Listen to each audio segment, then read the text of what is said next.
Israel Hamas के बीच 48 घंटे से जंग जारी। रात भर दोनों ओर से होती रही रॉकेटों की बारिश। अब तक कुल 1150 लोगों की मौत। वॉर जोन में फंसे लोगों और जख्मियों को महफूज निकालने का काम भी जारी।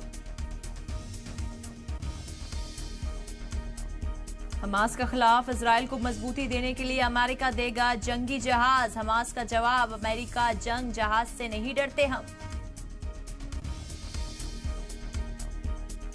इजराइल हमले पर यूएनएससी की मीटिंग। इजराइल ने कहा हमास और आईएसआईएस में कोई फर्क नहीं। जंग में नेपाल, अमेरिका, थाईलैंड के शहरियों की मौत। मिस्र में इजराइल के 2 लोगों का कत्ल।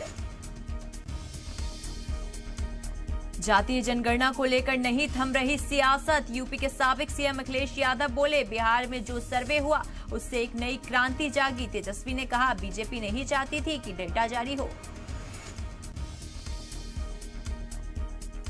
वर्ल्ड कप में टीम इंडिया का शानदार आगाज। पहले मुकाबले में ऑस्ट्रेलिया को 4 विकेट हराया। 97 रन की शानदार पारी खेलने वाले केएल राहुल बने मैन ऑफ द मैच।